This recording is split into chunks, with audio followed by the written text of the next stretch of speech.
ನಾವೆಲ್ಲರೂ ಕೂಡ ವಿಶೇಷವಾಗಿ ಶ್ರೀಮದ್ ಟೀಕಾಕೃತ್ಪಾದರ ದಿವ್ಯವಾದ ಅನುಗ್ರಹವನ್ನು ಪಡೆಯುವುದಕ್ಕಾಗಿ ಭಾಗವಹಿಸಿದ್ದೇವೆ.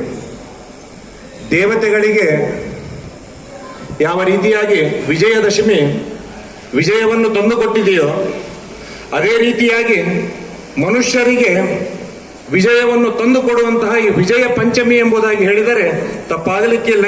ಯಾಕೆ ಅಂತಂದ್ರೆ ವಿಜಯದಾಸರು ಹೇಳ್ತಾರೆ ಜಯತೀರ್ಥರ ಬಗ್ಗೆ ಹೇಳುವಾಗ, ಜಯವಾಗೇ ಆಗತ್ತೆ. ಯಾಕೆಂದ್ರೆ ಅವರ ಹೆಸರಿನಲ್ಲೇನೆ ಜಯವಿದೆ.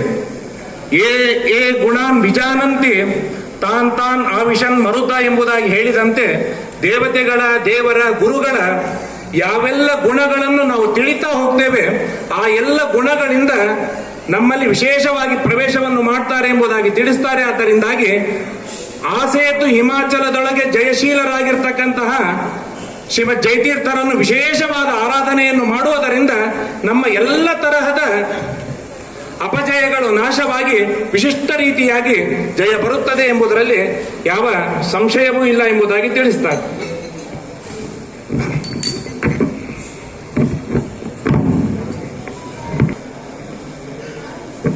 ವಿಜಯದಾಸರು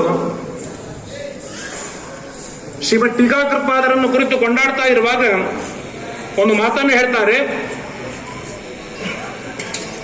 ಕಾಶಿ, ಗಯಾ, ತ್ರಿವೇಣಿ ಸಂಗಮ ಇತ್ಯಾದಿ ಕ್ಷೇತ್ರಗಳಿಗೆ ಸಂಚಾರವನ್ನು ಮಾಡುವುದರಿಂದ, ತೀರ್ಥಯಾತ್ರೆಯನ್ನು ಮಾಡುವುದರಿಂದ ಏನು ಫಲವಿದೆ ಅದಕ್ಕೂ ಹೆಚ್ಚಿನ ಫಲ ಶ್ರೀಮದ್ ಟೀಕಾಕೃತ್ಪಾದರ ಯಾತ್ರೆ, ಮೊಳಕೇಡದ ಯಾತ್ರೆಯನ್ನು ಮಾಡುವುದರಿಂದ, ಶ್ರೀಮದ್ ಟೀಕಾಕೃತ್ಪಾದರ ದರ್ಶನವನ್ನು ಮಾಡುವುದರಿಂದ ನಮಗೆ ಒದಗಿ ಬರ್ತದೆ ಎಂಬುದಾಗಿ ತಿಳಿಸ್ತಾರೆ. ಕಾಶಿ, ಗಯಾ, ತ್ರಿಸಂಗಮ ಮೊದಲಾದ ತೀರ್ಥಕ್ಷೇತ್ರ ನಯದಿಂದ ಮಾಡಿದ, ಅತ್ಯಂತ ಶಾಸ್ತ್ರೋಕ್ತ ವಿಧಾನದಿಂದ ಮಾಡಿದ ಏನು ಫಲವಿದೆ ಆ ಫಲ ಬಪ್ಪೋದು ಇದರೊಳಗೆ ಯಾವ ಸಂಶಯವೂ ಇಲ್ಲ ಎಂಬುದಾಗಿ ತಿಳಿಸಿಕೊಡ್ತಾರೆ. ಶ್ರೀಮದ್ ಟೀಕಾಕೃತ್ಪಾದರ ದರ್ಶನವನ್ನು ನಾವು ಮಾಡಿಕೊಳ್ತೇವೆ. ನಿನ್ನೆ ಪೂಜ್ಯ ವಿದ್ಯಾಧೀಶಾಚಾರ್ಯ ಒಂದು ಮಾತು ಹೇಳಿದರು, 1 ಸೆಕೆಂಡ್ 2 ಸೆಕೆಂಡಿನ ದರ್ಶನವಾಗತ್ತೆ, ಅಷ್ಟು ದರ್ಶನಕ್ಕಾಗಿ ನಾವು ಓಡಿ ಬರ್ತೇವೆ. ಆ ದರ್ಶನದಿಂದ ಬಹಳ ಸಂತೋಷವಾಗತ್ತೆ, ಆನಂದವಾಗತ್ತೆ ಇತ್ಯಾದಿಯಾಗಿ ನಾವು ಕೇಳ್ತೇವೆ. ವಿಜಯದಾಸರು ಹೇಳ್ತಾರೆ, ಶ್ರೀಮದ್ ಟೀಕಾಕೃತ್ಪಾದರ ದರ್ಶನದಿಂದ ಏನು ಅಂತಂದ್ರೆ, ಪಯಪಾನದಿಂದ ಅಧಿಕ ನಿಮ್ಮ ದರ್ಶನ ಎನಗೆ. ಅಮೃತಪಾನವನ್ನು ಮಾಡುವುದರಿಂದ ಏನು ಫಲವಿದೆ ಆ ಫಲಕ್ಕಿಂತಲೂ ಹೆಚ್ಚಿನ ಫಲ ಶ್ರೀಮದ್ ಟೀಕಾಕೃತ್ಪಾದರ ದರ್ಶನವನ್ನು ಮಾಡಿಕೊಳ್ಳುವುದರಿಂದ ಬರುತ್ತದೆ ಎಂಬುದಾಗಿ ನಮಗೆ ವಿಜಯದಾಸರು ತಿಳಿಸಿಕೊಡ್ತಾರೆ. ಅದೇ ವಿಜಯದಾಸರು ಈ ಸುಳಾದಿಯಲ್ಲಿ ಕೊಂಡಾಡುವಾಗ ಒಂದು ಮಾತನ್ನು ಹೇಳ್ತಾರೆ, ಸೃಷ್ಟಿಯೊಳಗೆ ಇವರ ದರ್ಶನವಾಗದಲೇ ಸ್ಪಷ್ಟ ಜ್ಞಾನ ಪುಟ್ಟದಯ್ಯ. ರಾಯರ ಸ್ತೋತ್ರದಲ್ಲಿ ಒಂದು ಮಾತನ್ನು ಹೇಳ್ತಾರೆ, ಅಜ್ಞಾನ ವಿಸ್ಮೃತಿ ಭ್ರಾಂತಿ ಸಂಶಯ ಅಪಸ್ಮೃತಿ ಕ್ಷಯ ತಂದ್ರ ಕಂಪವಚ ಕೌಂಟ್ಯ ಮುಖಾಚ ಇಂದ್ರಿಯೋದ್ಭವ ದೋಷ. ಈ ಎಲ್ಲ ದೋಷಗಳು ಪರಿಹಾರವಾಗಿ ಅತ್ಯಂತ ಸುಸ್ಪಷ್ಟವಾದ ತತ್ವಜ್ಞಾನವಾಗಬೇಕು ಅಂತಂದ್ರೆ ಅದು ಶ್ರೀಮದ್ ಟೀಕಾಕೃತ್ಪಾದರ ಪಾದಧೂಳಿಯಲ್ಲಿ ನಮ್ಮ ತಲೆ ತಾಗಿದಾಗ ಮಾತ್ರ ಅತ್ಯುತ್ತಮವಾಗಿರ್ತಕ್ಕಂತಹ ಶುದ್ಧವಾದ ಜ್ಞಾನ ಬರುತ್ತದೆ ಎಂಬುದಾಗಿ ವಿಜಯದಾಸರು ಆ ಸುಳಾದಿಯಲ್ಲಿ ನಮಗೆ ತಿಳಿಸಿಕೊಡ್ತಾರೆ. ಇನ್ನು ಮತ್ತು ನಾವು ವಿಜಯದಾಸರ ದರ್ಶನ, ಶ್ರೀಮದ್ ಟೀಕಾಕೃತ್ಪಾದರ ದರ್ಶನವನ್ನು ಮಾಡಿಕೊಳ್ಳುವಾಗ ಇನ್ನೊಂದು ಮಾತನ್ನು ವಿಜಯದಾಸರು ಬಹಳ ಸುಂದರವಾಗಿ ತಿಳಿಸಿಕೊಡ್ತಾರೆ. ಇವತ್ತು ಎಲ್ಲ ಸಾಕಷ್ಟು ಅನುಕೂಲಗಳಿವೆ, ನಾವು ಬರ್ತೇವೆ, ಬೇಕಾದಾಗ ಬರ್ತೇವೆ, ದರ್ಶನವನ್ನು ಮಾಡಿಕೊಂಡು ಹೋಗ್ತೇವೆ. ಅನುಕೂಲತೆಗಳು ಇರುವಾಗ ಬಹಳ ಹೆಚ್ಚಿನ ತೃಪ್ತಿ ನಮಗೆ ಆಗೋದಿಲ್ಲ. ತುಂಬಾ ಕಷ್ಟಪಟ್ಟು ಬಂದಾಗ ಅದೊಂದೇನೋ ಮನಸ್ಸಿನೊಳಗೆ ಭಾವನೆ ಬರ್ತದೆ. ಆದರೆ ಅನುಕೂಲತೆಗಳು ಇರುವಾಗಲೂ ಮಾಡಿದ ಸಾಧನೆಗೆ ಎಂತ ಅದ್ಭುತವಾದ ಫಲವಿದೆ ಎನ್ನುವುದನ್ನು ಹೇಳ್ತಾರೆ. ಆವ ಜನ್ಮದ ಪುಣ್ಯ ಫಲಸಿತೋ ಎನಗಿಂದು ರಾವುತರಾಗಿದ್ದ ಶ್ರೀ ಜಯತೀರ್ಥರ ಕಂಡೆ. ಇವತ್ತೇನೋ ಬಸ್ ಇದೆ, ಅನುಕೂಲವಿದೆ, ಹಣವಿದೆ, ಆರಾಧನೆ ಇದೆ, ಇಲ್ಲಿ ತೀರ್ಥ ಪ್ರಸಾದದ ವ್ಯವಸ್ಥೆ ಇದೆ, ನಾವು ಬಂದೆವು, ದರ್ಶನವನ್ನು ಮಾಡಿಕೊಂಡು ಹೋದೆವು ಅಂತಲ್ಲ.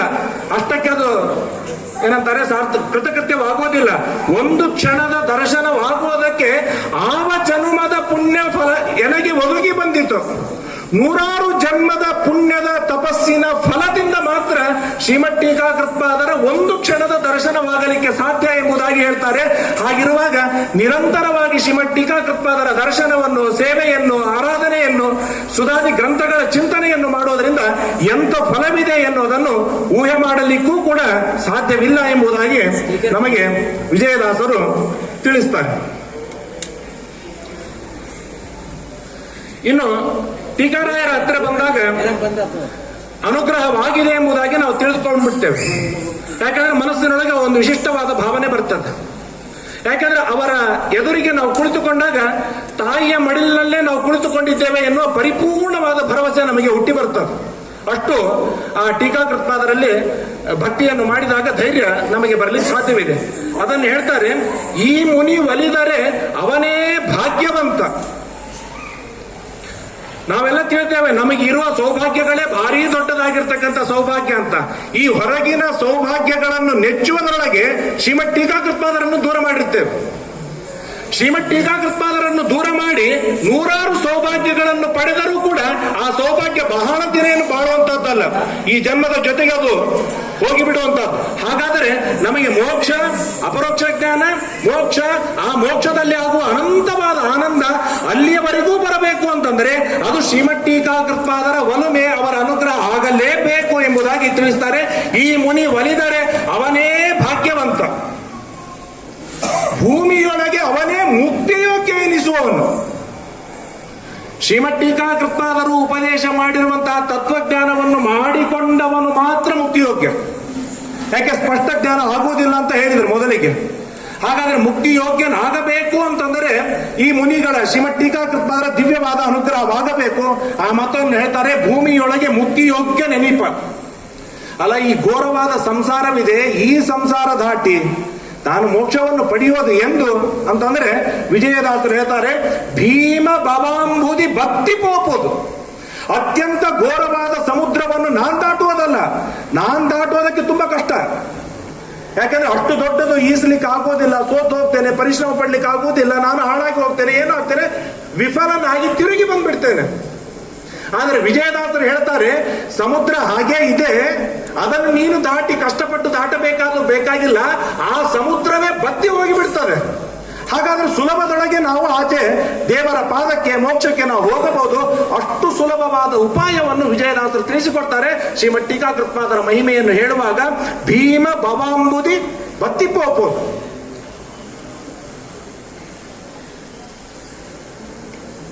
ಅಲ್ಲ, ಇಷ್ಟು ಟೀಕಾರಾರ ದರ್ಶನ ಮಾಡಿಕೊಳ್ಳೋದ್ರಿಂದ ನಾವು ಮೋಕ್ಷನೇ ಆಗ್ತಿತ್ತು ಅಂತಾಗಿದ್ದರೆ ಶಾಸ್ತ್ರಾದಿ ಅಧ್ಯಯನ ಬೇಕಾಗಿತ್ತು ಯಾಕೆ ಅಂತ ಕೇಳಿದ್ರೆ ವಿಜಯದಾಸರು ಹಾಗೆಲ್ಲ ಒಪ್ಪುವುದಿಲ್ಲ. ಶ್ರೀಮದ್ ಟೀಕಾಕೃತ್ಪಾದರ ದರ್ಶನದಿಂದ ಅವರ ಅನುಗ್ರಹವಾಗಿ, ಅವರ ಅನುಗ್ರಹವಾದ ಮೇಲೆ ತತ್ವಜ್ಞಾನದೊಳಗೆ ರುಚಿ ಹುಟ್ಟುತ್ತೆ. ರುಚಿ ಹುಟ್ಟಲಿಕ್ಕೆ ಬೇಕು. ಊಟ ಮಾಡಿದ ಮೇಲೆ ಹೊಟ್ಟೆ ತುಂಬಲಿಕ್ಕೆ ಬೇಕು. ಊಟ ಮಾಡಿದ ಮೇಲೆ ಹೊಟ್ಟೆ ತುಂಬಿಲ್ಲ ಅಂತಂದ್ರೆ ಊಟ ಸರಿಯಾಗಿ ಮಾಡಿಲ್ಲ ಅಂತ ಅರ್ಥ.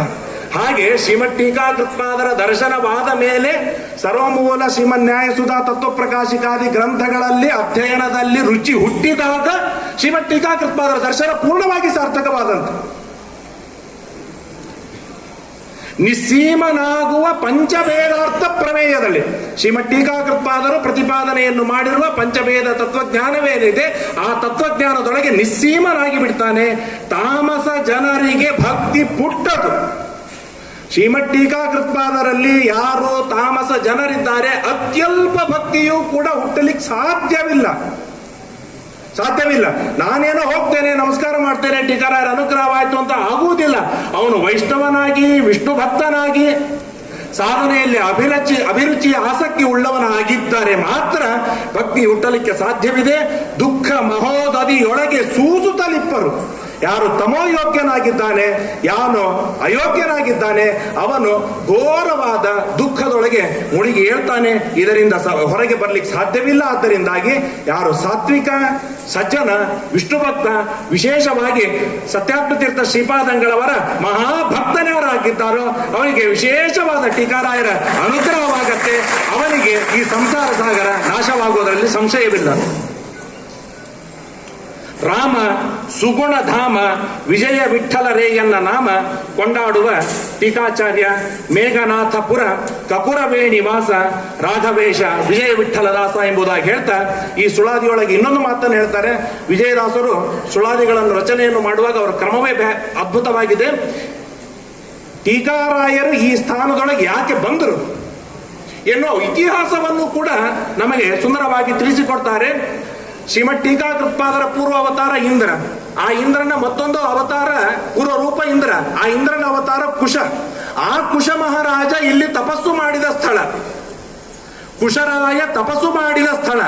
ಈ ಸ್ಥಳವನ್ನು ಗುರುತಿಸಿದ ಅಕ್ಷೋಪಿ ತೀರ್ಥರು ಹಾಗಾದರೆ ಇಲ್ಲಿಯೇ ನಮ್ಮ ಶಿಷ್ಯರಾದ ಶ್ರೀಮದ್ ಟೀಕಾಕೃತ್ಪಾದರು ಬಂದು ನೆಲೆಸ್ತಾರೆ ಎಂಬುದಾಗಿ ನಿಶ್ಚಯವನ್ನು ಮಾಡಿಕೊಂಡು ಅವರು ಇಲ್ಲಿ ಬಂದ್ರಂತೆ.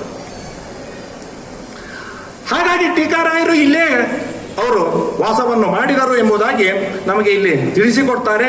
ಅಂತಹ ಶ್ರೀಮದ್ ಟೀಕಾಕೃತ್ಪಾದರಲ್ಲಿ ಬೇಡುವುದು ಭಯವ ಪರಿಹರಿಸಿ ಭವದೂರ ಮಾಡಿ ಹರಿಭಕ್ತಿಯ ಕೊಡು ಜ್ಞಾನ ವೈರಾಗ್ಯದೊಡನೆ ಸಂಸಾರದ ಏನೆಲ್ಲ ಭಯವಿದೆ ಆ ಭಯಗಳನ್ನು ಪರಿಹಾರ ಮಾಡು. ಶ್ರೀಮದ್ ಟೀಕಾಕೃತ್ಪಾದರ ವಿಜಯದಾಸರು ಒಂದು ದೇವರನ್ನು ಕೊಂಡಾಡುವಾಗ ಒಂದು ಮಾತನ್ನು ಹೇಳ್ತಾರೆ, ಬಾರವೋ ಭಯಗಳು ಬಂದರೋ ನಿಲ್ಲವು ಹಾರಿ ಹೋಗುವವು ದಶ ದಿಕ್ಕುಗಳಿಗೆ. ಹಾಗೆ ಶ್ರೀಮದ್ ಟೀಕಾಕೃತ್ಪಾದರ ಯಾರು ಭಕ್ತರಿದ್ದಾರೆ ಆ ಭಕ್ತರಿಗೆ ಭಯಗಳೇ ಬರುವುದಿಲ್ಲ, ಬಂದರೂ ನಿಲ್ಲುವುದಿಲ್ಲ. ಹಾರಿ ಕನ್ನಡದೊಳಗೆ ಹೇಳ್ತೇವಲ್ಲ ದಿಕ್ಕ ಪಾಲಾಗಿ ಹೋಗುವಂತೇಳಿ, ಹಾಗೆ ಬಂದ ಭಯಗಳೆಲ್ಲ ಹಾರಿ ಹೋಗುವವು ದಶ ದಿಕ್ಕುಗಳಿಗೆ, 10 ದಿಕ್ಕುಗಳಿಗೆ ಓಡಿ ಹೋಗಿ ಬಿಡುತ್ತೆ. ಇದು ಶ್ರೀಮದ್ ಟೀಕಾಕೃತ್ಪಾದರ ಒಂದು ದಿವ್ಯವಾದ ಮಹಿಮೆ. ಹರಿಭಕ್ತಿಯನ್ನು ಕೊಡು ಜ್ಞಾನ ವೈರಾಗ್ಯದೊಡನೆ ವಿಶಿಷ್ಟವಾದ ತತ್ವಜ್ಞಾನ ಹಾಗೂ ವೈರಾಗ್ಯಗಳನ್ನು ಕೊಡ್ತಾ ಭಕ್ತಿಯನ್ನು ಒದಗಿಸು, ದಯಾ ದೃಷ್ಟಿಯಿಂದ ನೋಡು, ಎನ್ನನ್ನು ಕಾಪಾಡು. ನಿಮ್ಮ ಕರುಣೆ ನಿಮ್ಮ ದಯೆ. ನಾನು ತುಂಬಾ ಪಾಪಗಳನ್ನು ಮಾಡ್ತೇನೆ, ಬಹಳಷ್ಟು ಪಾಪಗಳನ್ನು ಮಾಡ್ತೇನೆ, ಆದರೆ ಆ ಪಾಪಗಳನ್ನೆಲ್ಲ ಮನ್ನಿಸುವ ಕಾರುಣ್ಯ ನಿಮ್ಮಲ್ಲಿ ಇದೆ. ಸತ್ಯಭಾಮೆಯನ್ನು ಕುರಿತು ಇಂದ್ರದೇವರೊಂದು ಸುಂದರವಾದ ಸ್ತೋತ್ರವನ್ನು ಮಾಡ್ತಾರೆ. ಶ್ಲೋಕ ನೆನಪಾಗ್ತಾ ಇಲ್ಲ, ಅರ್ಥಂತರ ಹೇಳ್ತೇನೆ. ಕರು ಹಾಲು ಕುಡಿಯುವಾಗ ಕೆಚ್ಚಲಿಗೆ ಜೋರಾಗಿ ಗುದ್ದತ್ತೆ, ಆಕಳಿಗೆ ತಾಯಿಗೆ ತುಂಬಾ ತ್ರಾಸಾಗತ್ತೆ. ನನಗೆ ಗುದ್ದಿದಾನೆ, ನನಗೆ ತ್ರಾಸವಾಗಿದೆ ಅನ್ನೋ ಕಾರಣಕ್ಕಾಗಿ ಅದು ಹಾಲು ಕೊಡದೆ ಬಿಡುತ್ತೇನಾ?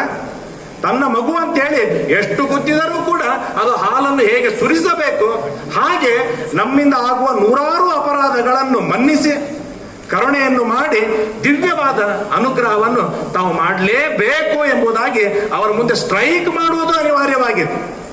ಯಾಕಂದ್ರೆ ಈಗೆಲ್ಲ ಹಾಗೇ ಇದೆ, ಏನು ನಾವು ಪಡೆಯಬೇಕಾದರೂ ಕೂಡ ಸ್ಟ್ರೈಕ್ ಮಾಡಿದಾಗ ಸುಲಭದೊಳಗೆ ಸಿಕ್ಕು ಬರುತ್ತೆ. ಮಕ್ಕಳು ಅಳುವುದು ಅದೇ ಕಾರಣಕ್ಕಾಗಿ. ಹಾಗಾಗಿ ನಾವು ನಿಮ್ಮ ಮಕ್ಕಳಾದದ್ದರಿಂದಾಗಿ ನಾನು ನಿಮ್ಮ ಮುಂದೆ ಉಪವಾಸ ಕೊಡ್ತೇನೆ, ಅಳುತ್ತೇನೆ, ಒದ್ದಾಡ್ತೇನೆ, ದುಃಖ ಪಡ್ತೇನೆ, ಏನಾದ್ರೂ ಮಾಡ್ತೇನೆ, ಆದರೆ ನನಗೆ ತತ್ವಜ್ಞಾನದೊಳಗೆ ಅಭಿರುಚಿ ಹುಟ್ಟಬೇಕು, ತತ್ವಜ್ಞಾನ ಬೆಳೆಯಬೇಕು, ಹಾಗೆ ನೀವು ಅನುಗ್ರಹವನ್ನು ಮಾಡಲೇಬೇಕು ಎಂಬುದಾಗಿ ಪ್ರಾರ್ಥನೆಯನ್ನು ಮಾಡ್ತಾ ಶ್ರೀಮದ್ ಟೀಕಾಕೃತ್ಪಾದರನ್ನಂತೂ ನಾವು ಕಣ್ಣಿಂದ ನೋಡ್ಲಿಕ್ಕೆ ಸಾಧ್ಯವಿಲ್ಲ, ನೋಡಿಲ್ಲ. ಆ ಓಡಾಡುವ ಶ್ರೀಮದ್ ಟೀಕಾಕೃತ್ಪಾದರು ಅಂತಂದ್ರೆ ಇಲ್ಲಿ ನೆಲೆಸಿರ್ತಕ್ಕಂತಹ ಆ ಸ್ವಾಮಿಗಳು ಎಂಬುದಾಗಿ ಹೇಳಲಿಕ್ಕೆ ಸಂಶಯವಿಲ್ಲ. ಆ ಗುರುಗಳು ನಮ್ಮನ್ನು ನೋಡಿ ಕರುಣಾಪೂರ್ಣವಾಗಿರ್ತಕ್ಕಂಥ ದೃಷ್ಟಿಯಿಂದ ಒಮ್ಮೆ ಕಣ್ಣರಿಸಿ ದೀನಂ ದೂನಂ ಅನಾಥಂ ಶರಣಾಗತಂ ಏನಂ ಉದ್ಧರ, ಇವನು ಅತ್ಯಂತ ನಿಕೃಷ್ಟನಾಗಿದ್ದಾನೆ, ಸಾಧನೆಯಲ್ಲಿ ಆಲಸಿಯಾಗಿದ್ದಾನೆ, ಪಾಪಿಯಾಗಿದ್ದಾನೆ, ಇಂಥವನನ್ನು ಸ್ವಾಮಿ ನೀವು ಉದ್ಧಾರವನ್ನು ಮಾಡಿ ಎಂಬುದಾಗಿ ಅವರು ಪ್ರಾರ್ಥನೆಯನ್ನು ಮಾಡಿಕೊಂಡರೆ ನಮ್ಮ ಸಾಧನೆಯ ಮಾರ್ಗದೊಳಗೆ ಸುಲಭವಾಗಿ ಸಾಗಬಹುದು ಎಂಬುದಾಗಿ ಮಹಾಸ್ವಾಮಿಗಳವರಲ್ಲಿ ಪ್ರಾರ್ಥನೆಯನ್ನು ಮಾಡ್ತಾ ನಾನು ಈ 4 ಮಾತುಗಳನ್ನು ಮುಕ್ತಾಯ ಮಾಡ್ತೇನೆ. ಶ್ರೀಕೃಷ್ಣಾರ್ಪಣಮಸ್ತು.